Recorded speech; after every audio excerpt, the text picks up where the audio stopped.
Untuk saudara-saudara muslimku, masihkah engkau memuja-muja gurunda kalian ini? Masihkah engkau akan meninggi-ninggikan bahkan mengatakan Zuma adalah seorang yang cerdas? Simak video ini sampai selesai dan silahkan murtad. Shalom sahabat Kalimatullah dimanapun berada. Apa kabar sahabat Kalimatullah semua? Saya berharap sahabat semua ada dalam keadaan sehat dan selalu di dalam pertolongan Tuhan kita Yesus Kristus. Terus dukung perkembangan channel ini dengan cara like, komen, dan subscribe.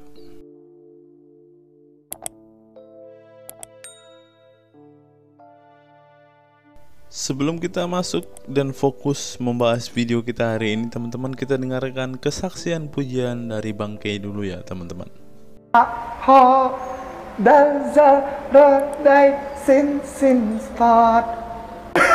Kasih itu lemah lembut, sabar sederhana. Oh alangkah indahnya, oh alangkah eloknya, bila saudara seiman hidup dalam. Oh, langsung banyak yang nyambung. Ayat 39 sampai 40. Obrolah yang menyesatkan iblis. Nah, jadi siapakah iblis? Allah terbukti. Dan di sini Muhammad mengakui. Dan apakah kemudian di sini justru menunjukkan Allah itu maha kuasa? Tidak. Di dalam hadis Muslim 4059, Muhammad itu kena santet. Jadi secara supranatural umat Islam itu dikasih pemahaman Allah itu menjaga Muhammad. Padahal kenyataannya Muhammad itu kena santet secara real life-nya. Jadi bagi saya itu narasi palsu saja, yang mana Muhammad kena santet itu sampai linglung itu selama 6 bulan. Itu ada di dalam hadis Musnad Ahmad 23211. Ya. Nah, sekarang akan saya tunjukkan juga kenapa di dalam kekristenan itu kurbannya manusia. Tadi apa? Karena dijadikan pengantara antara manusia dengan Allah ini, yang mana Yesus Kristus itu akan menggenapi hukum Taurat. Dan di dalam Roma 5 ayat 17 dikatakan ini, sebab jika oleh dosa satu orang maut telah berkuasa, oleh satu orang inilah maut itu didamaikan melalui apa kebangkitan. Oke. Ya, selesai Mbak. Wah, Mbak ini cerewet tapi nggak nyambung. Mbak Rati ini, silakan Gurunda. Iya, jadi gini, haleluya. Mbak Rati ini nggak bisa menolongmu, bos. Dia nggak bisa apa-apa. Tema kita apa, bahasannya apa. Al-Quran menyatakan dalam surah An-Nahl itu berbicara tentang siapa? Orang-orang musyrik. Maka ayat sebelumnya mengatakan, Tallahi la tus'alunna amma kuntum taftarun. Selesai di situ. Itu adalah angan-angan yang diada-adakan. Ya, jadi si Rati ini lari kemana-mana, membahas apa, cari pelampung kemana-mana. Tentang tadi yang kamu katakan minum darah. Sahabatnya meminum darah, bukan darahnya yang membuat dia masuk surga, bukan. Tapi kecintaannya kepada Rasulullah sampai dia minum darah, itulah yang kemudian Rasul mengatakan, engkau akan masuk ke dalam surga. Kenapa? Al-Quran mengajarkan kami, Bung, Allah taziruwa ziratun wisra ukhra, bahwa seseorang yang berdosa tidak akan memikul dosa orang lain. Bukan karena minum darah, tapi karena kecintaannya kepada Rasulullah yang menyebabkan dia mati syahid. Apa buktinya? Beliau mati syahid ketika Rasul mengatakan, engkau orang ini adalah akan menjadi seorang dari penduduk surga. Siapa yang ingin melihat penduduk surga, maka lihatlah orang ini. Itu yang diterangkan oleh Rasulullah. Maka kemudian Malik bin Sinan mati syahid, masuk surga dia, bukan karena minum darah. Kamu belajar dulu, ya. Nah, kemudian bahasan kita, Tuhan kami, Bani Ismail, Bani Ishak, minta persembahan darah hewan. Kenapa Anda tidak mau konsen terhadap tema ini? Anda pun membawa data Yesus dikorbankan, pasti Efesus. Kalau bukan Efesus, Roma. Kalau bukan, katakan bahwa penggenapan nubuatan. Nenekmu kiper, nubuatan mana yang menceritakan Tuhan minta tumbal darah manusia? Di mana itu tertulis? Hah? Imamat 18:21, janganlah kau serahkan seorang dari anak-anakmu untuk dipersembahkan kepada dewa Molok, supaya jangan engkau melanggar kekudusan nama Allah. Akulah Tuhan, tidak ada yang lain. Ini Coba kau tunjukkan dasarnya. Kami Kristen menjadikan Yesus sebagai penebus salah, penebus dosa, karena Tuhan meminta supaya anak Maria ketika datang dipersembahkan agar darahnya dicurahkan untuk supaya mendamaikan dosa seluruh manusia. Di mana tertulis itu? Ada tertulis gitu di Perjanjian Lama, ada. Hah? Tidak akan Anda temukan data itu. Kenapa? Karena ajaran Kristen ini adalah penerus ajaran paganisme. Ingat sekali lagi, penebusan salah di dalam agama kami itu mencurahkan darah hewan. Darah hewan, dan itu diproklamirkan di dalam kitab kami, Al-Quran dan kitabnya orang Yahudi. Di kitab kamu yang dicurahkan kemudian darah manusia. Yang jadi permasalahan, darah anak Maria sematawayang ini kalian persembahkan ke dewa siapa kalau bukan dewa Molok? Ada dewa baru rupanya. Silakan Dinda Nathan. Terima kasih Gurunda ya.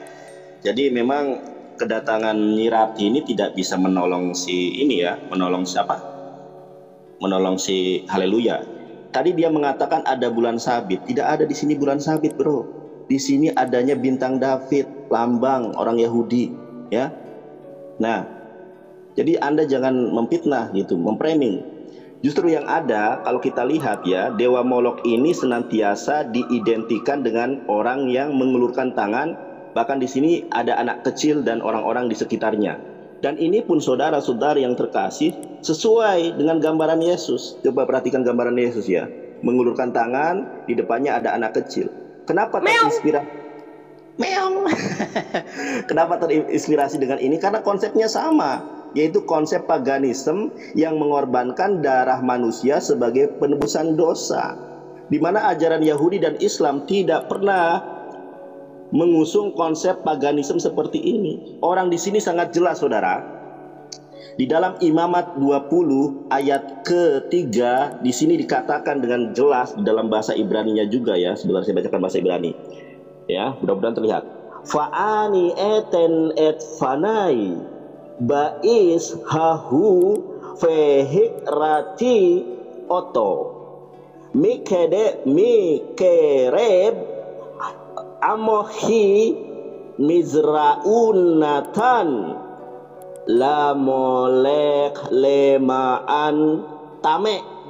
Ya, pengorbanan manusia untuk darah penebusan itu adalah konsep paganisme. Bahkan Tuhan sendiri mengatakan bahwa itu adalah menajiskan tempat kudusku dan melanggar kekudusan namaku yang kudus. Ini sangat jelas di sini dikatakan.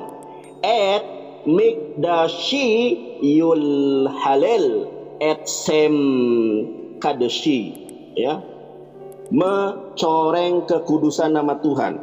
Jadi kalau Anda masih mempertahankan konsep penebusan dosa yang dilakukan dengan mempersembahkan manusia, itu adalah konsep paganisme yang tidak dibenarkan baik di dalam ajaran Torah, Sefer Beresit, Semot, Vaikra, Bemidbar, Debarim.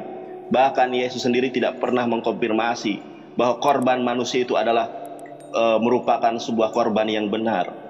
Ajaran Abrahamik tidak seperti itu, ya. Bahkan tadi sudah disinggung masalah pengorbanan Abraham, di mana Ismail digantikan dengan domba. Itu karena tidak ada legalitas korban manusia itu adalah korban yang benar. Itu waktunya habis nanti. Ya, silakan Kiamat atau Ale. Saya dulu ya. Saya ini jadi kenapa ya? Saya ini semakin tergelitik terus gitu loh. Kayaknya nggak ada yang, aduh. Tapi nggak apa-apa lah ya. Jadi hiburan saja lah. Jadi gini, pertanyaan Juma ini coba ya kita resapi, kita renungkan pertanyaan dia. Di mana Tuhan meminta tumbal manusia? Lah emang siapa yang bilang ada Tuhan minta tumbal manusia? Jukipli. Di mana rupanya kami mengatakan atau ada ayat yang mengatakan ya bahwa Tuhan meminta tumbal manusia? Enggak ada kami ngomong gitu. Makanya kau ini aduh jadi lucu-lucuan lah. Kalau kata si debater itu lawak-lawakan gitu loh.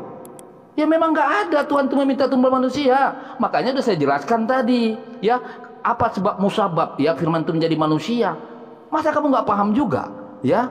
Itu buat Juma lah, kayaknya Juma nggak perlu banyak saya tanggapi karena nggak ada poin yang dia kasih. Kemudian ini loh tentang Nandar ini ya, Endang Nandar, kayaknya dia memang terguncang loh. Ingat Nandar ya, Kalau alasan kamu mengulurkan tangan lalu kau anggap itu berhala, aduh, mulai detik ini orang tuamu jangan suruh ya, itu tangannya tuh dibukakan gitu loh. Ya, nalar kamu itu, aduh, setipis bawang atau apa itu. Dan kemudian masalah tentang Molok yang kamu tunjukkan tadi, itu sangat jelas bro. Lihat kepalanya, bulan sabit itu, bertanduk bulan sabit itu. Ya, sebagaimana dia ada di Al-An'am ayat 77. Apa kata Ibrahim di sana? Ketika dia melihat bulan, inilah Tuhanku. Al-An'am ayat 77. Ya, ketika dia melihat bulan, inilah Tuhanku. Maka yang kau tunjukkan tadi, gambar Molok itu, itulah kepala dewa bulan yang disebut dewa Hubal. Makanya saya bilang berterima kasih saya ketika kau pertontonkan bahwa ajaran kamu itu memang penyembah dewa bulan, yaitu Hubal. Astagfirullahaladzim, ma'uzubillahi bin jalik. Ya. Dan sekali lagi, mulai ini tolong kamu bilang sama orang tuamu, Mak, jangan pernah ya buka tanganmu, Mak, kalaupun saya datang ya. Nanti kamu, Mak, jadi apa? Jadi Hubal. Ya, Lanjutlah kiamat, lanjut kiamat. Oke, jadi ya, aku langsung tunjukin datanya, bentar. Oke. Jadi yang pertama begini ya, tadi bicara tentang dewa, itu saya menarik sebetulnya. Saya bisa ngasih data-data. Jadi gini, yang pertama, Allah sendiri mengkonfirmasi. Jadi di dalam Islam sendiri konsep ketuhanan itu belum clear teman-teman. Jadi paham dari Asy'ari dengan paham dari Wahabi yang paling mayoritas di Arab gitu ya. Kemudian nanti ada Syiah gitu dan seterusnya. Mereka ini beda pendapat. Jadi gini, di dalam hadis Muslim 5075 di situ dikatakan Allah menciptakan Adam seperti wujudnya. Di dalam hadis Muslim 267 dikatakan Allah akan terlihat di surga. Jadi wujudnya seperti apa? Kalau di dalam surat Ikhlas ayat 3 itu Allah itu nggak mampu menyatakan diri di bumi. Ya, karena memang Allah itu palsu. Nanti kita bisa cek lah, bisa banyak parameter untuk membuktikan itu. Atau kemudian Allah itu adalah Muhammad itu sendiri bisa. Muhammad lebih tinggi dari Allah bisa. Ya, jadi kita buka aja ajarannya ini. Kalau bisa bantah-bantah aja, ya. Kemudian di dalam hadis Bukhari 6859 dikatakan Dajjal memiliki mata, matanya buta sebelah, sedangkan Allah memiliki mata, yakni tidak buta sebelah. Nah, sekarang Dajjal ini kan makhluk. Ngapain Muhammad membandingkan makhluk dengan Allahnya kalau Allah ternyata konsepnya bukan makhluk? Makanya dari sini memang ada pertentangan keras dari mayoritas Islam di Arab bahwa Allah itu memang makhluk. Karena apa? Di surga Allah akan terlihat. Nah, bagaimana parameternya selain Allah punya mata, punya betis? Di mana? Di dalam Bukhari 6886. Lalu Allah punya tangan, yang tangannya ini difungsikan teman-teman. Di dalam hadis Muslim 4793, Muhammad mengatakan Allah itu menulis Taurat dengan tangannya. Nah, tangannya Allah itu berapa? Di dalam hadis Muslim 3406, tangan Allah itu ada 2 di sebelah kanan. Di dalam hadis Muslim 4795, Allah menulis Taurat selama 40 tahun. Jadi bukan kun fayakun. Kalau dewa pagan itu bukan kun fayakun. Tadi kan saya udah kasih surah 16 ayat 57 yang Zulkifli dan Endang nggak bisa membantah kalau Allah mengakui dirinya sebagai dewa pagan, sesembahan pagan. Nah, sekarang saya tunjukkan ya, yang mana ternyata fotonya Allah seperti ini. Nih, saya kasih tahu. Nih, ya. Ini. Jadi tangan Allah itu 2 di kanan, ya. Seperti inilah gambarannya. Dan dikatakan tingginya Adam itu 31 meter. Nah, ini kan halusinasi mereka. Nah, oke, sekarang saya fokus.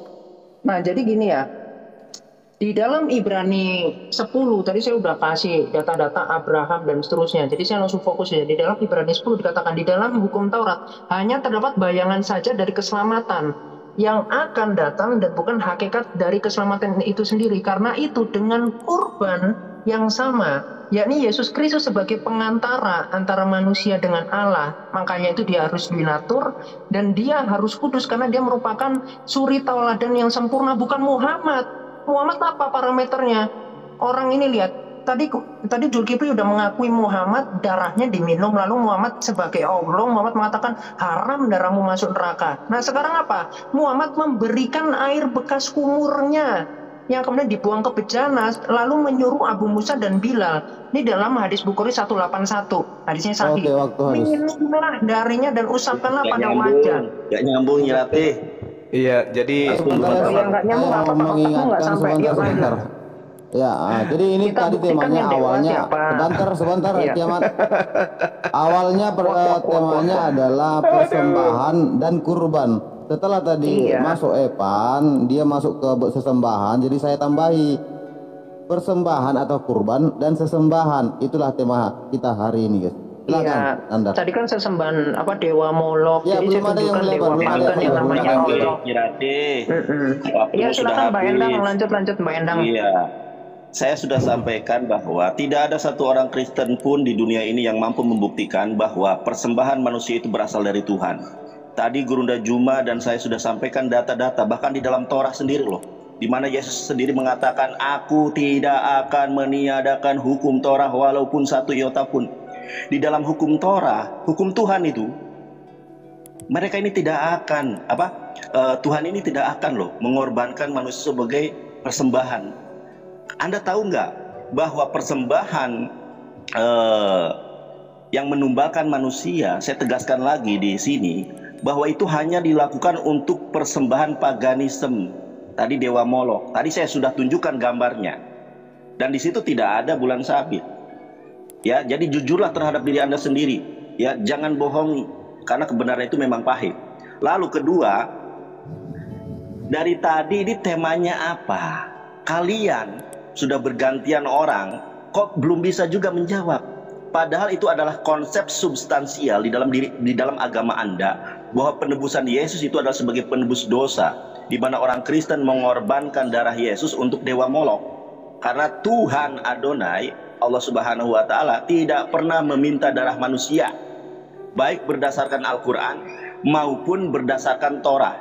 Yang kami minta, saudara-saudaraku yang terkasih, boleh kiranya saudara dijamah Tuhan, dilawat Tuhan, dipilih dan dipulihkan menjadi pribadi yang terlahir baru, manusia baru dalam iman dan Islam, sadar betul dan mampu untuk menjawab, mempertanggungjawabkan atas pertanyaan yang kami sampaikan, kami utarakan. Bukan lari ke tangan, lari ke firman jadi manusia. Ini akan mempermalukan sekaligus akan mengguncang iman teman-teman Kristen di bawah. Jadi fokus menjawab di mana dasarnya, baik dari Torah, baik dari perkataan Yesus, bahwa Tuhan sudah mengganti korban tumbal hewan menjadi tumbal manusia. Itu harusnya, bukan lari ke sana, lari ke sini. Terima kasih. Lanjut, Gurunda. ya, sekali lagi saya katakan kepada saudara ya, Anda tidak menjawab tema kita. Mau Anda larikan kemanapun bahasan ini, ya semakin nyata Anda menutupi sesuatu di sini. Andai saja agama Anda itu benar, maka nyata Anda akan tampil dengan gagahnya membahas tentang tema ini. Kepada siapa kemudian darah Yesus ini dipersembahkan? Halu tadi mengatakan Tuhan tidak meminta tumbal manusia. Catat itu. Oh, katanya lawak-lawakan katanya. Tuhan tidak minta tumbal manusia.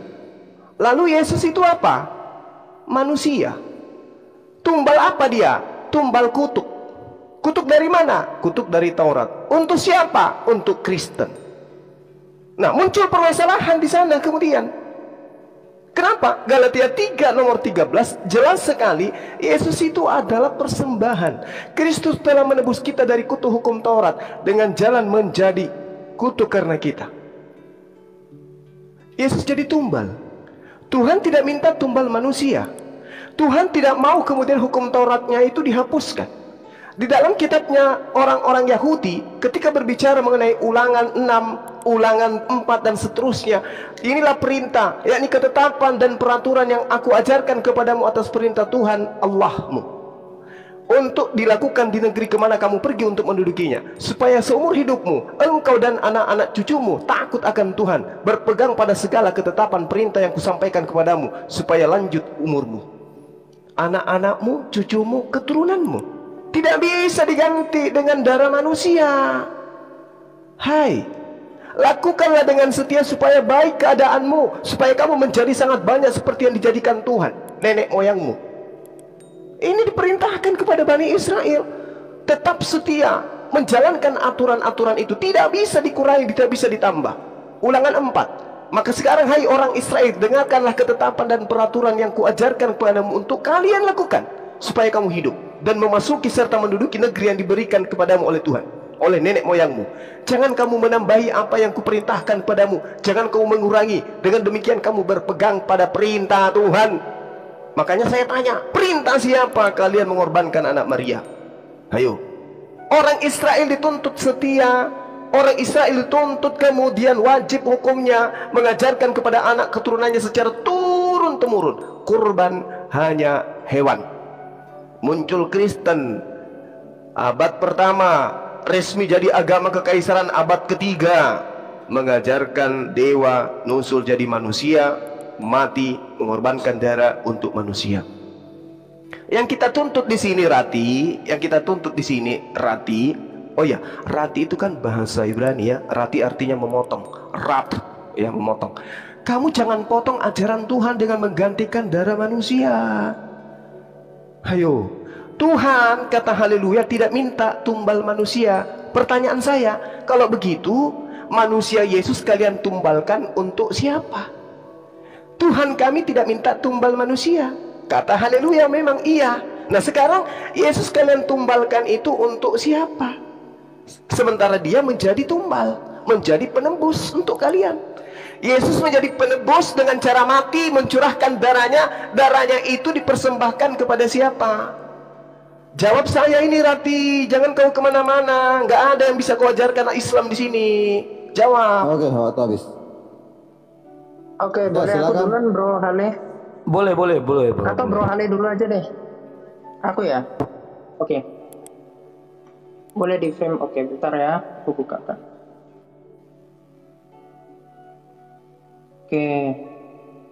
Oke ya. Jadi ternyata kupingnya Kipli dan Endang ini ternyata nggak dipakai dari tadi. Jadi boro-boro Anda bilang jangan Anda mengajarkan Islam. Anda itu nggak ngerti Islam. Ya, Anda itu sudah murtad. Karena pernyataan saya yang saya membuktikan bahwa Allah itu dewa pagan, Allah itu iblis, Muhammad itu, saya bisa buktikan juga Muhammad itu Dajjal. Kan Endang Sunandar kan suka pakai kitab-kitab dari Yahudi Rabbinik ya. Kalau saya ambil kitab dari Barnabas yang di situ dikatakan Al-Masih itu adalah Isa dan Muhammad, lalu di dalam Islam sendiri dikatakan Al-Masih itu adalah Isa dan satunya Dajjal, maka kita membuktikan bahwa Muhammad adalah Dajjal. Kenapa? Karena kelakuannya kayak Dajjal. Nanti bisa kita tunjukkan datanya. Bukan hujatan bro, itu data. Ya maksudnya Nah tadi seperti kan ini. mereka bawa ini kan. Sebentar, kalau mau lanjut sebentar, boleh di post didengarkan dulu, hostnya. kalau sebentar di post dulu bro, biar waktu saya Iya, nggak kebuang. didengarkan dulu ngomong. Iya. Kok Kenapa? ngerocos terus? Maksudnya saya cuma mau nanya, itu nanti bisa kamu tunjukkan data? Bisa. Tenang, Oke, saya ini silakan. kaya dengan data. Justru mereka kalau ngomong data jangan bilang sama saya. Minta Oke, data silakan. apa? Muhammad berzina, Muhammad ini ngerampok. Ya, silakan. Semua ada saya datanya. Udah tenang aja ya. Gak usah khawatir kalau saya bukan penistaan. Adu data aja. Jadi di dalam Kejadian 22 ayat 2 dan ayat 12 di sini dikatakan, ambillah anakmu. Ini loh, Allah Israel mengatakan ini, ambillah anakmu yang tunggal itu, yang engkau kasihi, yakni Ishak, pergi ke tanah Moria dan persembahkanlah dia di atas sana sebagai kurban bakaran pada salah satu gunung yang akan dikatakan kepadamu. Bahkan Yahudi pun, mereka yang nggak menerima Mesias, mereka pun nggak bisa menjawab ini maksudnya apa. Emang iseng? Emang kayak Allah SWT? Iseng-iseng Muhammad kena santet. Ngomongnya iblis di Muhammad masuk Islam, tapi Muhammad kena setan gitu. Itu kan koplak, nggak jelas. Bahkan nanti kita lihat lagi Allah SWT kena tipu. Nih, aku tunjukkan. Nih. Di dalam An-Nisa 142, sesungguhnya orang-orang munafik itu menipu Allah. Allah kena tipu. Kenapa? Karena Allah sesembahan pagan nih. Saya ada data. Bagaimana kitab dongeng yang namanya Al-Quran ini kita kaitkan dengan agama-agama sinkretisme. Karena memang hubungannya sangat kuat di situ. Ya. Jadi Anda jangan main-main. Kalau mau main data itu parah nanti Anda nyungsepnya. Selanjutnya, bagaimana cara kita membuktikan kalau Islam ini merupakan agama dari iblis? Salah satunya itu adalah sunat laki-laki dan perempuan yang ditiru oleh Muhammad itu merupakan ajaran dari suku-suku pagan Quraisy. Sedangkan Yahudi di sini kan hanya menyunatkan laki-laki. Nah, ini sekarang saya tunjukkan mazhabnya. Ini dari Fakultas Syariah ya. Ini seorang doktor. Jadi kalau kelasnya Zulkifli sama Endang otaknya masih setara sama anak-anaknya. Ya, saya rasa dijaga narasinya Kiamat. Ini gimana nih, Dokter? Iya, tenang bro, saya itu ada data. Kan mereka tadi bawa pribadi, kamu diam aja. Kok kamu jadi condong? Nggak ada apa-apa. Loh, kan tadi dia bilang, aku kayak gimana, otakku, kapasitasku. Kok ya nggak kamu tegur? Sekarang saya balikin. Nggak ada loh mereka menghujat Yesus. Saya ini ada data bro, tenang aja. Udahlah, percayalah sama orang Kristen. Saya ini bukan orang bodoh kok. Iya, maksudnya saya menjaga, saya harus memonitor juga kalimat-kalimat kalian. Iya, oke. Tenang aja. Ini mau mereka bersepuluh pun sama saya nyungsep kok. Tenang aja. Tuhan Yesus itu selalu berserta saya kok. Ya. Jadi tenang aja kalian semua ya. Ya. Jadi di sini dijelaskan hukum khitan perempuan dan faedahnya. Dari doktor S3 ini dosen. Jadi nanti dikatakan di dalam mazhab Syafi'i itu diwajibkan sunat perempuan. Ini ada dalilnya semua. Ya, tulisan dari dia. Nah, lalu di dalam ini ilmu kesehatan Al-Udok dikatakan sunat perempuan itu tidak diperbolehkan oleh WHO. Kenapa? Karena merupakan suatu kecacatan. Nah, inilah letak dari tipologi yang yang membuktikan bahwa Allah Israel dengan Allah Arab ini itu punya kualitas yang berbeda. Allah Israel cerdas, Allah Arab itu bodoh. Kenapa? Kena tipu. Sunat perempuan itu menimbulkan penyakit, merupakan suatu kecacatan alat kelamin, ya, genital. Nah, bahkan kemudian sudah dilarang oleh kesehatan, oleh WHO sudah dilarang. Inilah ajaran Islam. Karena di dalam Allah Israel itu selain sebagai tipologi untuk Sang Mesias nanti pasti dia bersunat sebagai suatu tanda yang membedakan bangsa Israel dengan bangsa yang di luarnya. Itu pun menunjukkan kecerdasannya. Ternyata sunat laki-laki yang mana dikatakan keturunanmu akan menjadi pertanda. Makanya tandanya itu di mana? Ya di kemaluan. Kalau Nuh yang diserang itu adalah bumi, maka tandanya di bumi apa? Pelangi. Itulah. Jadi kalau di Islam nggak ngerti ya. Kenapa? Karena sunatnya sunat magan. Muhammad nggak ngerti, Muhammad nggak sunat. Cuma ngaku-ngakunya sunat di perut, di dalam kandungan, itu namanya cacat. Ya. Oke, bro Haleluya, sorry ya, bisa dilanjutin. Oke bro, oke, lanjut aja. Mau dilanjut? Oh iya deh, jadi aku lanjutin ya. Nih, aku kaitkan ya sama sinkretisme. Jadi kalau kalian mau memelintir ajaran Alkitab, kalian sadar diri Islam itu, kalau Alkitab udah terang benerang, kekristenan itu terang benerang kok. Bahkan di dalam Galatia 1 ayat 7-8, ini saya tunjukkan ya. Ini waktuku berjalan terus ini. Gak ada pos-posan. Galatia 1 ayat 7-8. Di sini dikatakan gini ya. Yang dikatakan, aku heran bahwa kamu begitu lekas berbalik daripada dia yang oleh karena kasih karunia Kristus telah memanggil kamu dan mengikuti suatu Injil lain, ya. Yang sebenarnya bukan Injil, hanya ada orang-orang yang mengacaukan kamu dan yang bermaksud untuk memutarbalikkan Injil Kristus. Tetapi sekalipun kami atau seorang malaikat, ini sarkas, dari surga memberitakan kepada kamu suatu Injil yang berada dari Injil yang telah kami berikan kepadamu, terkutuklah dia di dalam. Habis waktu habis. Kiamat kena blok, kena Bennett. Ya menghujat. Jadi dia maksud, ya. Kita dari tadi ya. tidak menghujat. Sebentar. Saya maksudnya dan Bang Juma nggak menghujat. Ya sebentar Bang Natan. Maksud saya gini, si narasi Nandar sama si Juma pun bernarasi, tapi tak pernah bilang Yesus ini seperti itu, Yesus seperti itu. Maksudku jangan kayak gitulah. dilebelin. Ini dia Bukan aku menghujat ya. membela si Juma sama si Yonatan ya. Begini Mereka kalau Ken, turun ini- sebentar Ken, sebentar. Dari tadi Ya. juga mereka ini berdua saya lihat ya, saya dengar selalu menyerang pribadi loh. Harusnya kau stop Nggak mereka ada. itu. Apa Iya, bilang-bilang kalau nama Rati? endang-endang, Rati memang namanya gitu kan. Rati, kamu aja Kipli-kipli. Ya kalau Endang, Sinandar memang namanya si Loh. Endang. Kalau si Loh, Kiamat kan emang bukan si si Kiamat Rati. namanya si Kiamat, yang bukan saya kan namanya yang saya Rati tegur kan? tadi ini bentar yang saya Iya. tegurnya tadi otak-otaknya gitu kan. Iya kan si Juma duluan tadi bro. Jangan gitu lah. Tar. Ini waktu saya Nggak, udah. nggak. Saya. Sebentar, waktu saya 1 menit saja ya. Oke, sebentar dulu. Ya. Oke, Enggak, waktu kalau saya memang menit masih kayak dilebarkan. gitu apanya caranya, janganlah, ini susah nanti. Iya. Ibaratnya, Tadi kan gini Ken ya. maksudnya gini, Ini kayak, waktu bentar Muslim, dulu, waktu iya Muslim. sabar, iya sabar dulu Nandar. Maksudku jangan lagi dibawa kayak ya Muhammad seperti ini, Yesus seperti ini. Enggak usah seperti itu lagi lah, kita berdebat, udah lama berdialog. Iya, Ya. ya. Sudah. Iya, iya. Iya, makanya si Kiamat jangan dipancing bro. Kalau kau pancing nggak tahan kau Dia memang nanti. kayak gitu. Iya, udahlah. Begini, langsung saja ya, di sini sudah masuk waktu. Tadi kami tidak pernah menghujat Yesus karena Yesus adalah nabi kami. Tidak mungkin, nggak ada. Apakah ada diksi narasi dari kami menghujat Yesus? Tidak ada. Kami hanya membuktikan bahwa tidak pernah Tuhan memberikan sebuah aturan bahwa penebusan dosa itu dengan mengorbankan manusia. Justru sangat ditolak di dalam Torah. Ternyata ajaran penebusan atau tumbal manusia ini adalah ajaran Paulus dan ajaran Dewa Molok. Ingat, kami tidak menghujat Yesus, tidak menghujat siapapun, tetapi hanya kami memberikan fakta. Makanya saya sampaikan pertanyaan Bang Juma ini tadi, tidak ada satu Kristen di muka bumi pun yang sanggup menjawab. Nah, karena faktanya ajaran pengorbanan tumbal manusia hidup itu hanya ajaran Paulus. Coba kita baca Roma 12 ayat ke-1.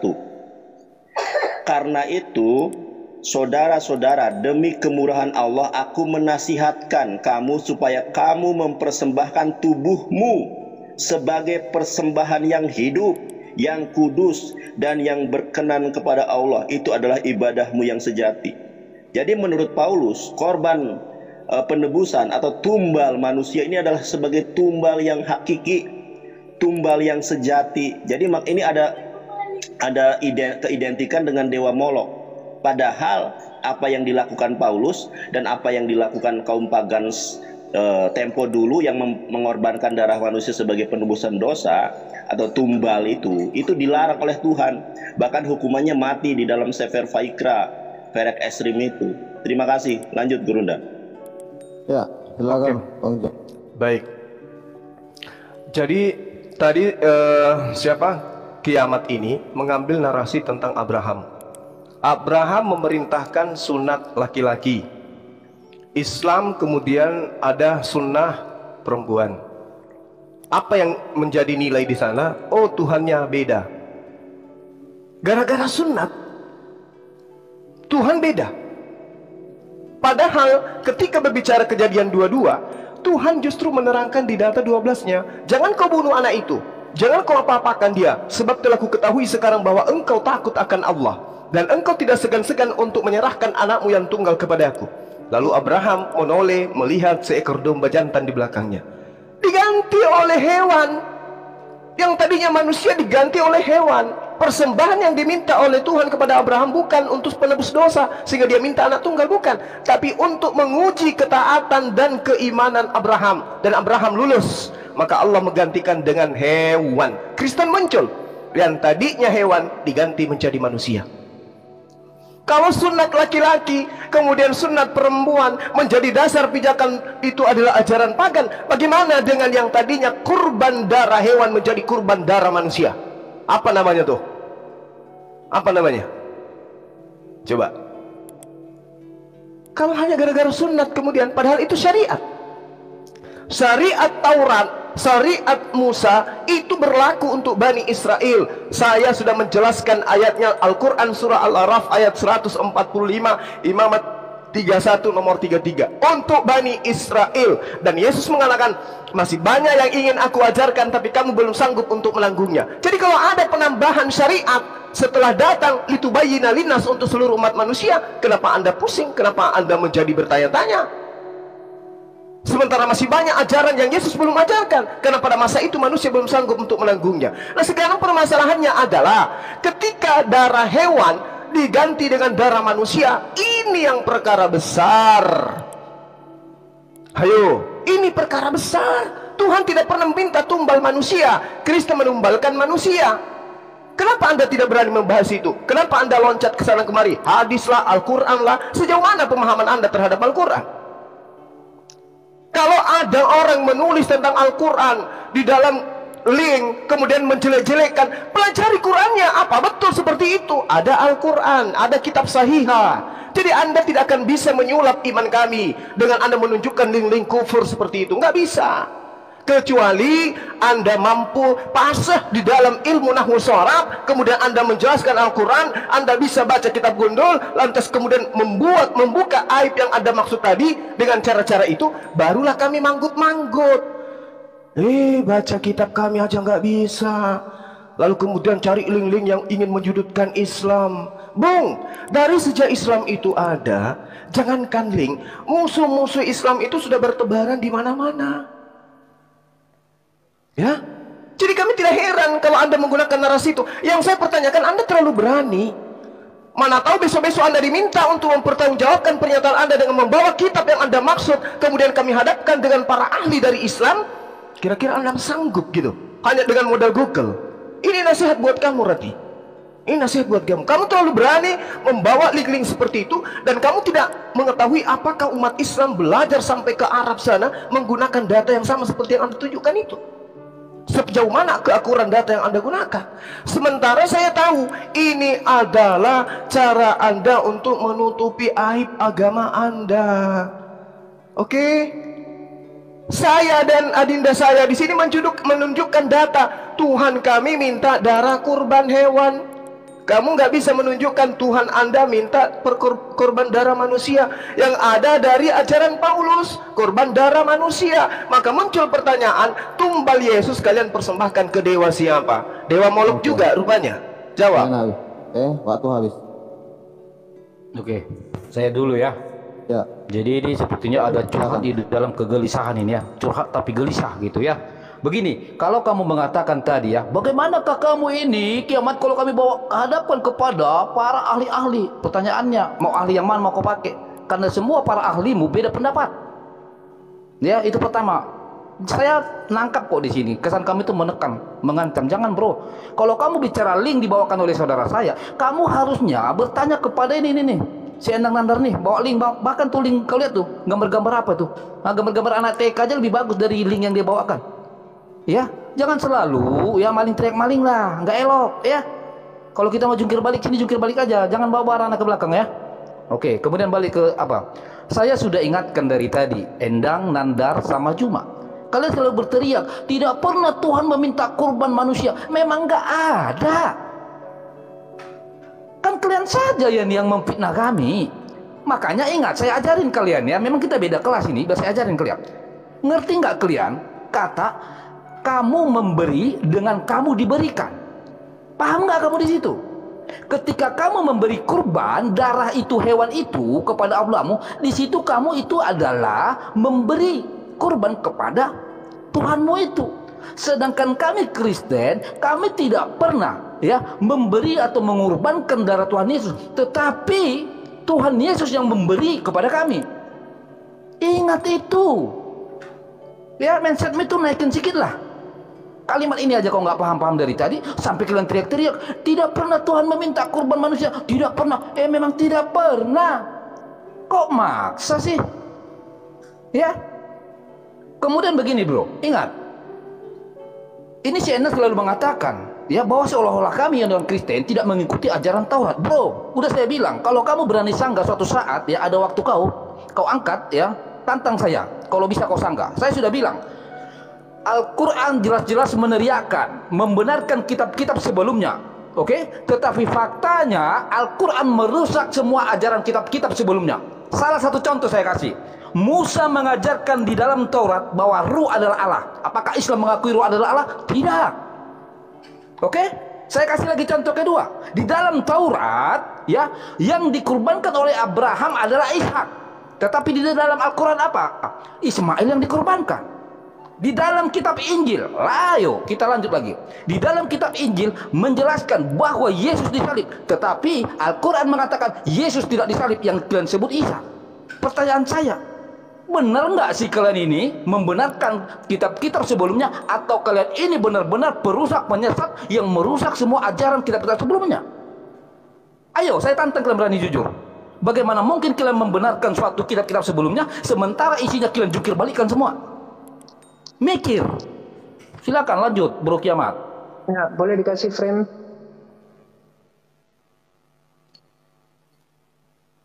Bro Kiamat, bentar ya. Wait. Kameranya. Oke, jadi pertama begini ya. Kita tahu semua bahwa Yahudi itu sangat membenci kekristenan karena ya mereka nggak menerima Mesias gitu. Dan mereka terbukti telah gagal memilih Mesias itu lebih dari 20 kali.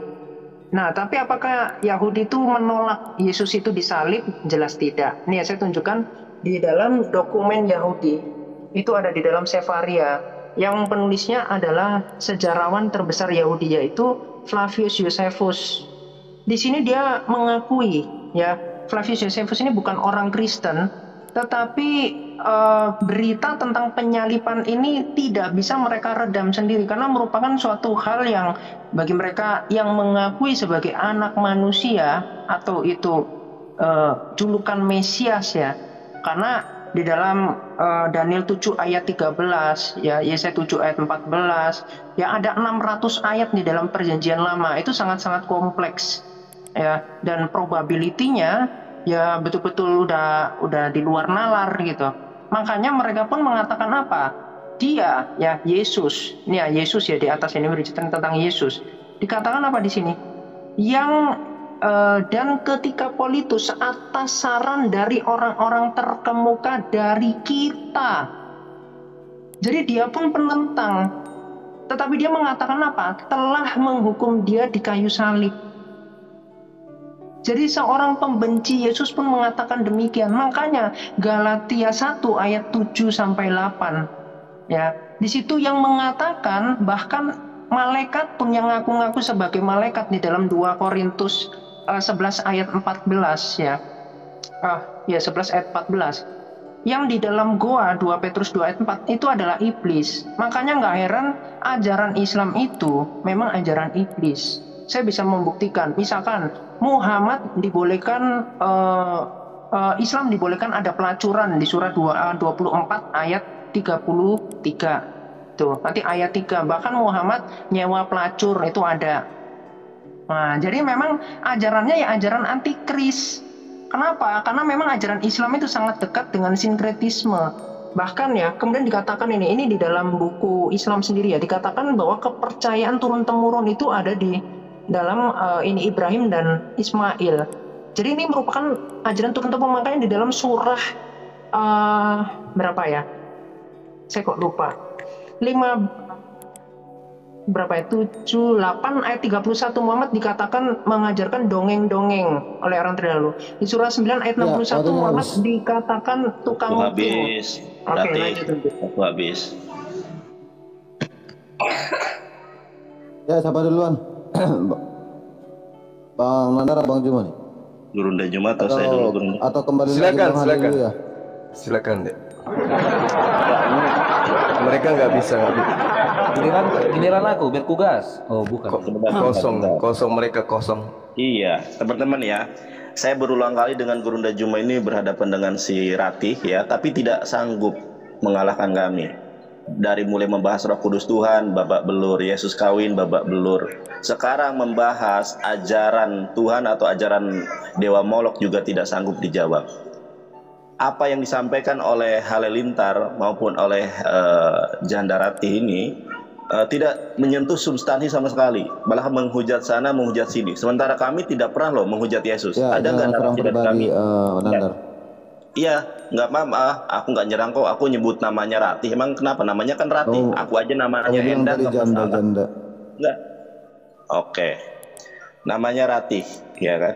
Kita tidak menghujat Kristen loh. Mana hujatan kami terhadap Kristen? Nggak ada. Kami hanya menyampaikan bukti bahwa Paulus ini adalah yang menginisiasi ajaran untuk mengorbankan manusia, yang terinspirasi dengan dewa paganisme, yaitu dewa Molok. Coba perhatikan dengan baik, bahkan lihat perikopnya, persembahan yang benar ini apa, saudara. Kami dari tadi tidak menghujat, full data. Kenapa kami menyampaikan full data? Hanya ingin agar kalian bertobat, menempuh jalan yang benar, yaitu dinul Islam. Perhatikan baik-baik ya. Kalau tidak percaya, buka Alkitab Anda sendiri. Ini ajaran Paulus nih, Roma nih. Perhatikan baik-baik ya. Persembahan yang benar atau korban tumbal yang benar, kata Paulus. Karena itu saudara-saudara, demi kemurahan Allah, aku menasehatkan kamu supaya kamu mempersembahkan tubuhmu sebagai persembahan yang hidup. Ini persis dengan ajaran dewa Molok.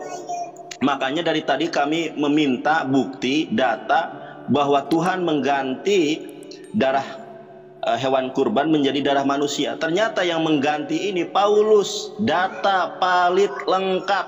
Bahkan di dalam bahasa Yunaninya, teman-teman ya. Nih saya lihatkan bahasa Yunaninya ya. Di dalam bahasa Yunaninya itu tertulis ya di sini ya, tusian sosan agian, korban ini, tumbal manusia, sosan agian eu restan tau teo, yang dipersembahkan untuk Allah. Bayangkan bagaimana Paulus mengganti ajaran para nabi dengan ajaran dewa Molok. Terima kasih. Lanjut Guru dan Juma. Ya. Iya, jadi si Rati ini ya nggak ada malu juga rupanya bawa-bawa Flavius Josephus ya. Flavius ini, asal Anda tahu, dia ini pengkhianat Yahudi. Tadinya memimpin militer Yahudi di Galilea. Kemudian dia ditahan. Setelah ditahan dia diberi hadiah, lalu menjadi intelijen Romawi untuk Yahudi. Dia ini pengkhianat. Kamu belajar dulu. Buku itu saya sudah miliki dari sejak tahun 2010 bukunya. Asal kau tahu. Jadi Flavius ini adalah pengkhianat Yahudi. Itu yang perlu kamu tahu. Maka dia bercerita untuk Romawi, bercerita tentang sesuatu, tentang Yesus, padahal dia tidak hidup sesama Yesus. Dia itu hidup antara tahun 37 sampai 100 lebih, kurang lebih gitu. Itu yang perlu kamu paham. Dia warga negara Romawi. Tentu dia bercerita tentang majikannya yang hebat-hebat, yang bagus-bagus. Karena Kristen itu adalah agama yang dihadiahkan kepada Romawi. Kamu tahu itu, kamu harus paham itu. Jadi jangan kau bawa Flavius Josephus. Aku udah tamat tentang dia. Nah sekarang permasalahannya adalah Tuhan yang datang kepada para nabi melarang mempersembahkan darah manusia, melarang, mengutuk. Imamat 18:21, janganlah kau serahkan seseorang dari anakmu untuk kau persembahkan kepada dewa Molok. Jangan. Itu yang pertama. Kemudian ketika ada yang mempersembahkan, di dalam Imamat 20 nomor 3 dikatakan, aku sendiri akan menentang orang itu. Allah sendiri, Tuhan sendiri akan menentang orang yang mempersembahkan darah manusia. Tuhan sendiri yang akan menentang. Loh kok tiba-tiba Tuhan datang dalam rupa manusia, mati, dibunuh oleh manusia, persembahkan darahnya untuk Kristen. Enak kali kalian. Tuhan murka kepada orang yang mempersembahkan darah manusia, murka, dan kemurkaannya dikatakan aku sendiri yang akan menentang dan akan melenyapkan dia di tengah-tengah bangsanya. Kenapa? Karena dia mempersembahkan anak manusia. Tiba-tiba muncul Kristen mempersembahkan anak Maria, mati di atas tiang salib, katanya tidak dipersembahkan kepada Tuhan. Ya itu adalah cara Anda untuk berkelit. Tapi faktanya Yesus mati untuk dipersembahkan kepada siapa? Coba. Dia menebus dosa kalian kepada siapa dengan menggunakan darah? Kepada siapa? Jawab saya. Kalian ditebus, dosa-dosa kalian ditebus dengan cara Yesus mempersembahkan darahnya. Pertanyaan saya, Yesus menebus kalian dengan darah itu kepada yang mana? Kalau kepada Tuhan yang benar, nggak mungkin. Nah, darah Yesus ditebus kepada siapa? Yesus menggunakan darahnya ini untuk menebus dosa-dosa kalian kepada siapa? Pegadaian? Hah? Kalau kepada Tuhan, nggak mungkin. Tuhan memberikan solusi. Ketika kalian punya dosa yang tergade, tebus dengan mendamaikan diri kalian dengan darah hewan. Ini pertanyaan saya. Yesus menebus dosa kalian kepada dewa siapa? Kepada dewa siapa? Kalau bukan dewa Molok, lalu kepada dewa siapa? Itu yang kalian jawab. Silakan. Ya, waktu habis. Silakan Hale atau Kiamat. Iya, Kiamat, saya Hale. dulu ya. Ya, saya dulu. Jadi ini lagi-lagi ya, memang beda kelas. Saya sudah bilang berkali-kali, ya, tidak ada pernah Tuhan meminta kurban manusia. Udah saya bilang, kok susah kali sih pahamnya, ya. Sampai kau bikin salah satu analog, ya, analogi yang mengatakan, ya, pegadaian. Ini kamu nggak nyambung, bro. Saya kasih contoh, orang sakit tapi kau bawa ke pegadaian, makanya kau gagal paham. Yang saya maksud di sini ibarat sakit adalah menebus kutub. Tetapi kau lari ke pegadaian. Nauzubillahi min dzalik. Kok nggak nyambung banget sih ini orang? Makin lama nggak ada ilmunya ini. Saya sudah jelaskan dari tadi. Kamu itu memberi kurbanmu kepada Tuhanmu. Kalau kami bukan, Tuhan yang memberi kepada kami. Paham nggak sih? Astagfirullahaladzim. Nauzubillahi min dzalik. Susah amat sih pahamnya. Oke? Kemudian begini loh, Endang, dengar baik-baik, ya. Kamu mengatakan tadi kami tidak sanggup. Jangan begitu, bro. Bagaimana mungkin kamu mengatakan kami tidak sanggup sementara kalian sesama kalian curhat? Itu pertanda kalian nggak sanggup, ya. Kemudian gini loh, kau suruh kami bertobat. Bagaimana mungkin kamu mau bertobat kalau kau baca Al-Maidah 47? Di luar pada Injil adalah orang-orang yang fasik. Makanya saya bilang, kau pelajari Al-Quranmu, jangan kau sibuk belajar mencari atau menjelekkan Alkitab. Sehingga apa? Kau lupa apa ajaran Allahmu. Maka saya bilang tadi, saya tantang kalian, kalau kalian bisa menyanggah kalau benar Al-Quranmu membenarkan kitab-kitab sebelumnya, tetapi yang ada adalah merusak ajaran kitab-kitab sebelumnya. Berani nggak kalian sanggah itu? Saya sudah kasih contoh, ya, di dalam Taurat itu tadi. Bahkan Musa mengajarkan bahwa Ruh adalah Allah. Apakah Islam mengakui Ruh adalah Allah? Tidak. Ingat, itu satu poin. Kalian apa? Merusak ajaran itu. Kemudian yang dikurbankan Abraham adalah Ishak. Apakah kalian akui? Tidak. Yang di Al-Quran apa? Yang dikurbankan adalah Ismail. Lagi-lagi kalian merusak ajaran itu. Stoplah playing victim, ya, stoplah standar ganda. Malu dikit lah, ya, malu dikit aja. Kalau nggak punya dikit itu udah parah, ya. Jadi sekali lagi cuma saya ingatkan sama kalian, ingat, kamu mengorbankan darah hewan kepada Tuhan, kami bukan. Maka bedakan kamu memberi dengan kamu diberikan. Kalau itu saja kalian gagal paham, kita memang beda kelas. Silakan saudara Kiamat. Oke, ya, lagi-lagi mereka ini mau mengobral surga mereka. Jadi gini ya bro ya, selain Quran itu isinya adalah dongeng-dongeng, makanya kalau Anda bilang kitab Spanyol ke orang Kristen, loh, kami justru menggunakan perjanjian lama itu sepenuhnya loh. Mana ada kita merubah-rubah, nggak ada. Justru Quran itu merupakan kitab dongeng. Nih, saya tunjukkan ya. Jadi kalau Anda mau saya tunjukkan ini ada dongeng Ya'juj Ma'juj, ini sudah ada sebelumnya. Bahkan sampai sebelum Masehi pun. Jadi Quran ini merupakan kitab dongeng. Betul kata surah 8 ayat 31. Ini ada banyak kumpulan kitab dongeng memang. Dan ini sumber-sumbernya apa? Yahudi.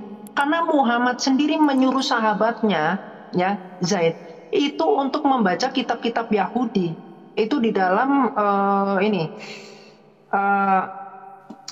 nanti saya bisa nunjukkan kitabnya ya. Oke, nanti saya kalau mau data itu di mana Muhammad menyuruh membaca kitab Yahudi saya bisa. Nah, langsung aja karena ini waktunya sangat mepet, saya nggak ada pause sama sekali ya. Di dalam surah 19 ayat 71 di sini ada kata wariduha. Ini kita bicara tentang linguistik ya. Di sini tulisannya mendatangi. Padahal secara linguistik apa? Secara bahasa. Ini yang selama ini ditutup-tutupi. Nih, kita taruh aja di sini. Sorry, kok? Oke, wariduha. Ini artinya apa? Dan menginginkan. Atau nanti kalau kita cek di dalam kamus ya, ada di Yandex, itu impor. Jadi dikatakan apa? Umat Islam itu ingin atau kemudian diimpor ke dalam neraka. Kenapa? Karena ajarannya memang ajaran yang bertolak belakang ya dengan logika, dengan akal sehat. Tuhan Allah Israel mengatakan jangan berzina, Muhammad pezina. Ya. Bahkan kemudian Muhammad menjanjikan karena otak-otak pezina itu pasti mengajarkan ajaran selangkangan. Oke, saya Apa? rasa sudah Di melebar. surga Tema kita adalah Iya. persembahan atau Iya. kurban dan sesembahan. Saya pause, Iya, ini kan saya pause. kaitannya juga ajarannya juga. Nggak sanggup Ajaran dia, dari Dek. Tuhan Nggak Allah. sanggup si Rati Tadi ini, dia nggak kan bawa ke sanggup. Rasul Nggak Paulus. bisa dia. Gimana sih? Nggak sanggup. Bentar, Orang nanya apa, jangan dijawab dipotong, jangan apa. dipotong. Harusnya tuh jelas loh, tenang aja, Ya, datanya saya ini. maunya belum seperti nunjukin ini. data Kamu dari tadi. ambil data, tapi nyangkut dia ke kurban ataupun sesembahan Iya. kitnya gitu. Ini malah kemana-mana. Oke, Kamu udah babak belur. batasi saya, teman-teman, batasi saya aja, nggak apa-apa, biar Bukan nggak saya kebuka semua. batasi. Ya nggak apa-apa, bagus. Itu rencana iblis itu. Nggak apa-apa. Kamu Gini yang loh, membatasi Ken. dirimu Ken, untuk saya- membahas korban. Begini, Kenapa? begini. Karena Tuhan Begini, tidak bro. pernah minta korban manusia. Sebentar dulu. Rati. Begini, bro. Ketika Sudah gini aja sangat Ken, haus darah. ketika waktu Udah. kami, biarkan waktu kami selesaikan, Dia ya. sudah kalah debat. Coba Biarkan waktu itu kami selesaikan, karena gini loh, awalnya tadi kan, bro tahu nggak, awalnya tadi kan si Nandar ini yang melebar kemana-mana, sampai ke apa, ke dewa lah, sampai kemana tadi bawa-bawa gitu loh. Loh, Tapi itu pun bagi kami nggak ada masalah membuktikan gitu. data. Kalau Yang penting, pengorbanan itu gini loh, waktu dia itu nggak kita bantah, waktu dia biarkan dia ngomong, terserah dia mau siapa. Ajarannya Gitu. Paulus. Iya, saya nggak mengganggu loh, Loh, nggak gimana? mengganggu. Ini gimana? Udah ya, apa saya lanjutin begini dulu aja. lah, jangan Aku nggak mengganggu konsentrasi. Coba, Nggak usah mengganggu, ayolah. biarkan Ken, coba Ken Profesional. perhatikan ya. Profesional, Saya nggak dan apa-apa. Bentar ya. Buktikan kalau saya ini Bentar, bodoh. itu waktunya di pause kok, waktunya Udah, di nggak usah pause kok. dipotong-potong. Waktunya Buktikan di kalau pause saya itu kok. bodoh. Loh, Udah. emang kamu Ngapain Rati dipotong-potong, dari tadi tuh khawatir? gak nyambung, si Emang Haleluya kamu gak bodoh, nyambung, si kamu nggak ngerti Haleluya gak kaedahmu sama nyambung. sekali, nggak ada yang kamu Oh, bantah. kamu jangan Udah. begitu. Kamu Ayo. mau kabur bilang Yonatan. Justru kau yang nggak nyambung. Kau Dari bawa-bawa entah tadi. kemana-mana. Mari kita simak apa yang diungkapkan oleh Profesor dan cendekiawan Muslim yang satu ini. Kita kutip dalil liputan 6, teman-teman. Quraisy Shihab mengatakan, tolong jangan pilih ustadz yang suka memaki. Kai Haji Quraisy Shihab ibaratkan begini. Nah, teman-teman, ternyata ada juga ustadz-ustadz yang suka memaki-maki, teman-teman. Bisa jadi ini adalah salah satu oknum yang dikatakan oleh Habib Kribo tadi, teman-teman, di mana mereka seakan-akan orang yang paling beriman, paling beragama, dengan kepalanya ada titik hitam dan juga jenggotnya sampai panjang ke lantai, kata Habib Kribo tadi kan, teman-teman. Di era modern ini, ketika ceramah agama mudah diakses melalui berbagai media, umat Islam dihadapkan pada pilihan beragama, ustadz atau penceramah yang dapat mereka ikuti. Namun tidak semua pendakwah menggunakan cara yang sejuk dan penuh hikmah dalam menyampaikan pesan agama.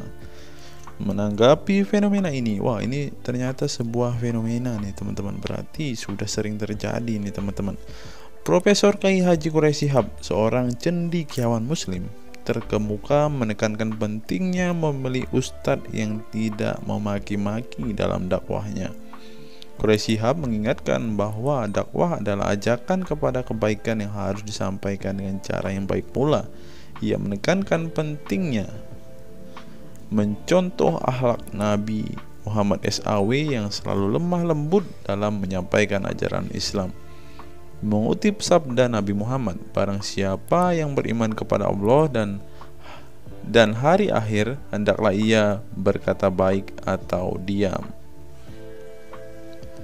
Ayahanda presenter Nasyo Shihab menegaskan bahwa ini adalah pedoman penting bagi para pendakwah. Kata-kata yang baik dan penuh hikmah lebih efektif dalam menyentuh hati dan menggerakkan orang untuk berubah ke arah yang lebih baik. Dalam dakwah, seringkali ditemukan penceramah yang menggunakan kata-kata yang keras dengan alasan untuk menegur atau mengingatkan umat. Namun, Profesor Quraisy Shihab mengingatkan bahwa cara ini justru bisa menimbulkan antipati dan menjauhkan orang dari ajaran agama Islam yang seharusnya penuh kasih sayang dan rahmat. Menukil Islam.co, Quraisy Shihab menjelaskan hal yang menarik ketika ditanya seseorang terkait kriteria ustadz yang tepat untuk dijadikan panutan atau sebagai penceramah. Mantan rektor lain sekarang UIN, Syarif Hidayatullah Jakarta, ini menjelaskan dengan penuh kasih ibarat seorang bapak menasihati anaknya. Pilihlah ustadz yang menganut paham moderat. Anda tidak akan mendengar makian tutur mantan Menteri Agama ke-16 masa Presiden Soeharto ini. Quraisyah menjelaskan bahwa ustadz yang wasatiyah akan terbuka untuk dikritik dan tidak fanatik dengan satu pandangan dan menilai pandangan yang orang lain salah. Quraisyah menjelaskan bahwa ustadz wasatiyah akan terbuka untuk dikritik dan tidak fanatik dengan satu pandangan dan menilai pandangan orang lain salah. Ustadz yang wasatiyah memahami bahwa jalan menuju agama itu besar dan memiliki jalan-jalan kecil untuk menuju jalan besar itu. Karena dalam rincian ajaran agama yang Tuhan tanyakan adalah hasilnya, misalnya 5 tambah 5 10, tapi bisa juga 7 tambah 3 lanjutnya. Salah satu ciri ustadz yang wasatiyah menurutnya adalah berpengetahuan luas. Ustadz yang berpengetahuan luas akan mampu menilai dan menghargai suatu pendapat, sedangkan ustadz yang sempit pengetahuannya akan mudah menyalahkan. Semakin luas pengetahuan seseorang, semakin besar toleransinya. Semakin sempit, semakin bodoh tandasnya. Nah, teman-teman muslim, silahkan kalian mau milih ustadz yang modelnya seperti ini. Karena ustadz yang berilmu itu seperti yang dikatakan oleh Bapak Quraisyah ini, bahwa mereka pasti adalah orang yang sangat toleransi. Tetapi jika ustadzmu kamu dapati tidak bisa bertoleransi atau orang yang intoleran, maka mereka bisa dikatakan ustadz yang BODOH, kata Quraisyah. Nah, pertanyaannya adalah, apakah Zuma termasuk standar ustadz yang baik atau ustadz yang toleran? Mari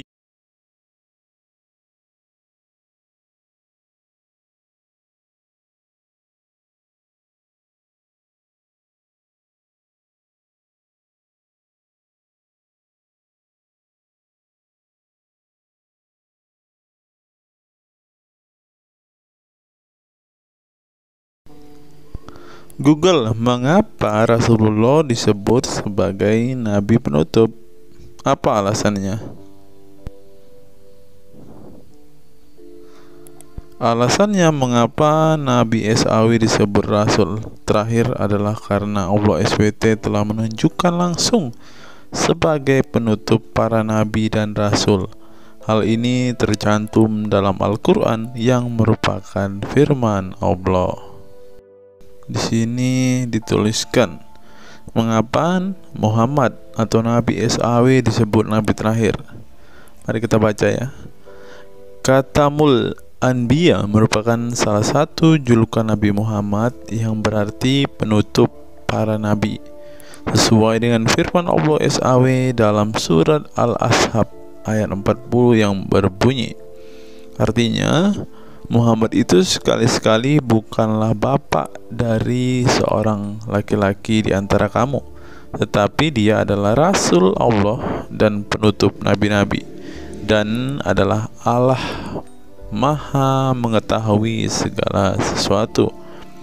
Nabi Muhammad SAW merupakan nabi terakhir yang Allah utus untuk menyempurnakan agama-agama sebelumnya.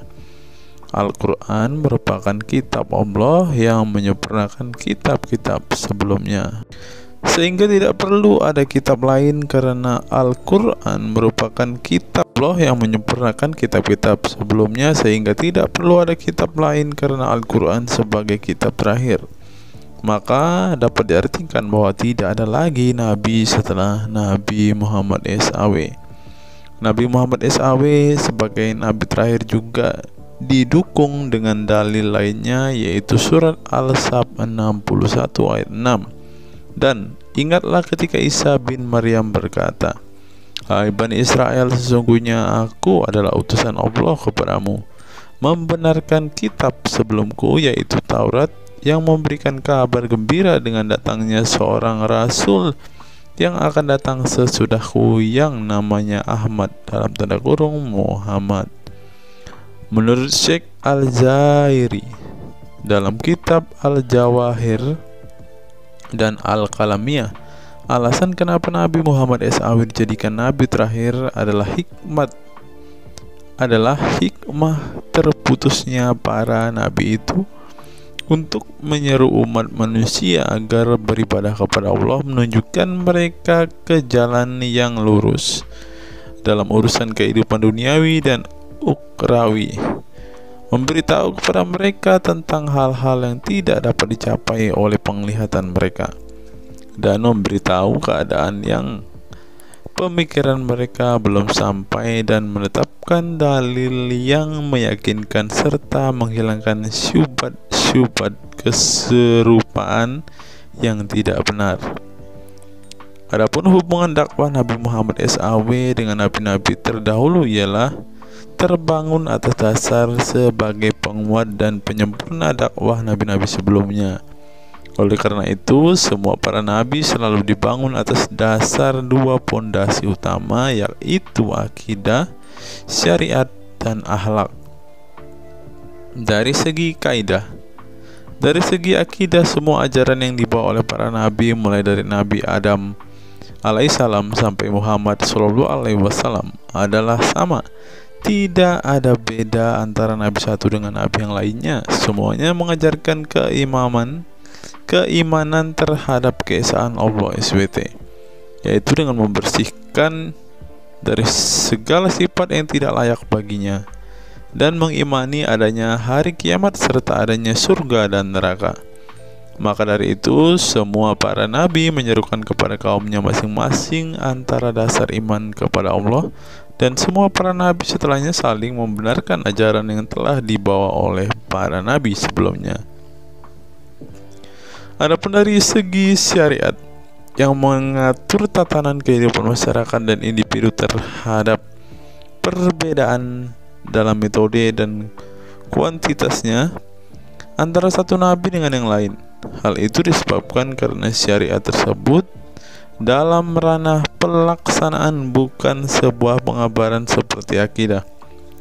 Perkembangan zaman dan perbedaan bangsa yang satu dengan bangsa yang lainnya turut mempengaruhi syariat mereka satu sama lain. Diutusnya satu nabi itu adalah khusus untuk umatnya pada waktu itu, bukan umum untuk semua manusia. Sebuah hukum syariat terbatas dalam ruang lingkup yang sempit sesuai dengan umatnya pada waktu itu secara khusus. Nah, dari bagian pertama ini kita mengetahui, teman-teman, mengapa Rasulullah ini dikatakan sebagai nabi penutup, karena Rasulullah juga mengajarkan kepada keesaan Allah, teman-teman. Nah, seperti yang terus di sini, semuanya mengajarkan keimanan terhadap keesaan Allah SWT, yaitu dengan membersihkan dari sifat segala yang tidak layak baginya, dan mengimani adanya hari kiamat dan adanya surga dan neraka. Salah satu alasan mengapa Rasulullah disebut sebagai nabi penutup adalah ini, teman-teman. Mari kita lihat fakta berikutnya. Menurut kumparan, teman-teman, alasan mengapa Rasulullah SAW disebut nabi terakhir, teman-teman, mari kita simak ya. Saya berharap teman-teman tidak bosan mendengar setiap fakta-fakta yang kita bukakan ini, karena dengan melihat fakta-fakta ini setidaknya kita belajar, teman-teman, dan dapat memaklumi mengapa sih saudara-saudara muslim kita itu sangat-sangat menjunjung tinggi Rasulullah, teman-teman. Mari kita simak. Nabi Muhammad SAW adalah nabi yang ke-25 dalam Al-Quran. Sebagai umat Islam, kita diwajibkan mempercayai bahwa tidak ada rasul lain setelah kematian Nabi Muhammad SAW. Sebenarnya, mengapa Nabi SAW disebut rasul terakhir? Bukan tanpa alasan Allah SWT memilih Nabi Muhammad SAW sebagai rasul terakhir. Sehingga kita dilarang untuk mempercayai bahwa adanya Rasul setelah Nabi Muhammad SAW meninggal dunia, bahkan sampai memiliki cara pandang berbeda dengan beliau. Nah, jadi teman-teman kita, saudara-saudara kita tidak percaya ada Nabi setelah Nabi Muhammad, teman-teman. Terlebih ada yang Nabi yang membawa ajaran-ajaran yang berbeda dari apa yang diajarkan oleh Rasulullah. Berikutnya, alasan dibalik Nabi Muhammad SAW disebut Rasul terakhir.